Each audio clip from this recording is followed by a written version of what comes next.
The people who guide you the best are often the ones who say the least. Not because they don't care, but because they've learned that too much control can break the very thing they're trying to build.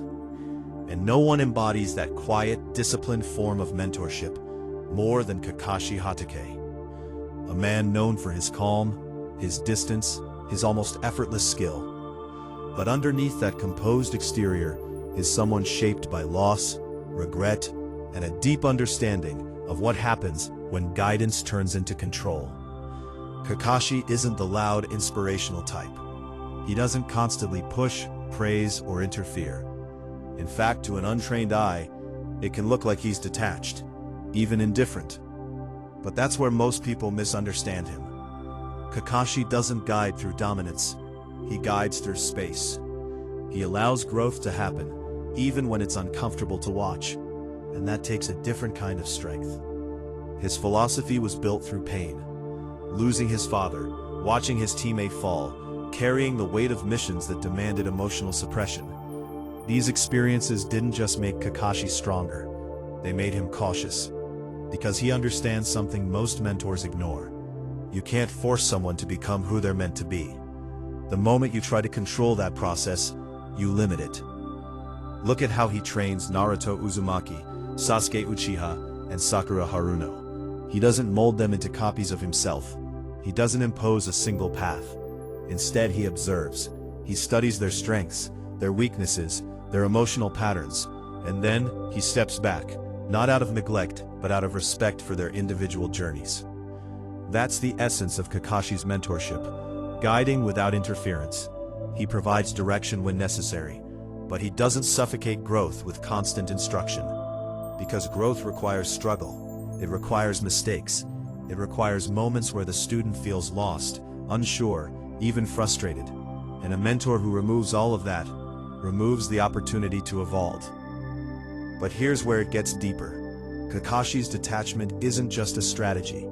It's also a defense mechanism. After experiencing so much loss, he learned to keep a certain distance, not because he doesn't care, but because caring deeply has cost him everything before.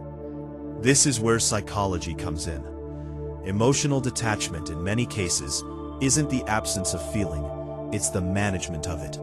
It's a way to function without being overwhelmed. And yet, despite that distance, Kakashi's loyalty is undeniable. When it matters, he's there, fully present, fully committed. He may not always express it openly, but his actions reveal everything. He protects his students. He believes in them, even when they don't believe in themselves. And most importantly, he trusts them to find their own way. Trust is a huge part of his mentorship. Many mentors struggle with this. They want to guide so much that they end up controlling. They step in too early, correct too quickly, and unintentionally create dependence. But Kakashi does the opposite. He trusts that Naruto will find his strength. He trusts that Sasuke will face his darkness. He trusts that Sakura will grow into her own power. And that trust becomes a silent form of support. But trust comes with risk.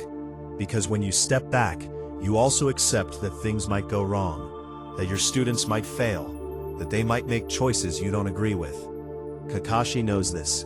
He lives with it, especially with Sasuke. And that's where the emotional weight of his role becomes clear. Mentorship isn't just about guiding people when they succeed.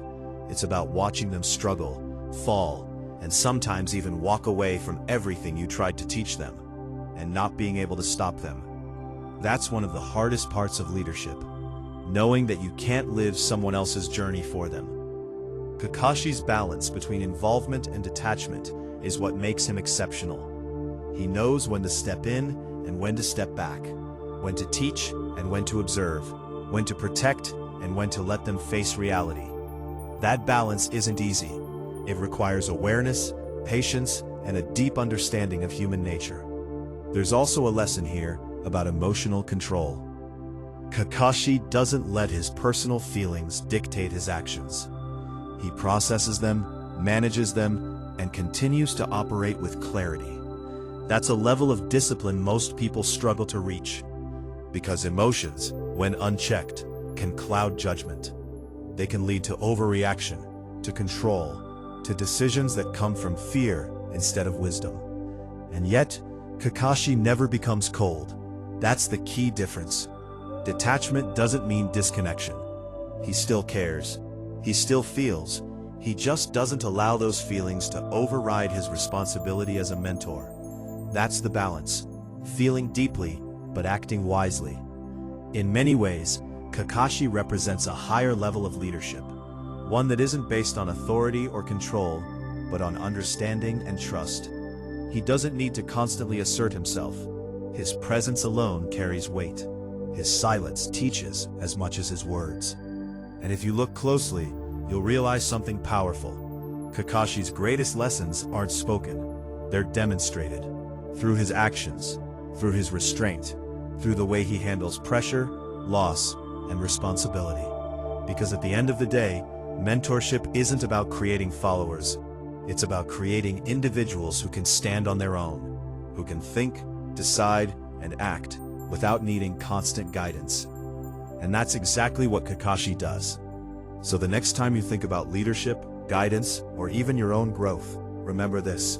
Sometimes the best thing someone can do for you is not control you. Sometimes the greatest form of support is trust. And sometimes the strongest mentors are the ones who stand back just enough for you to step forward.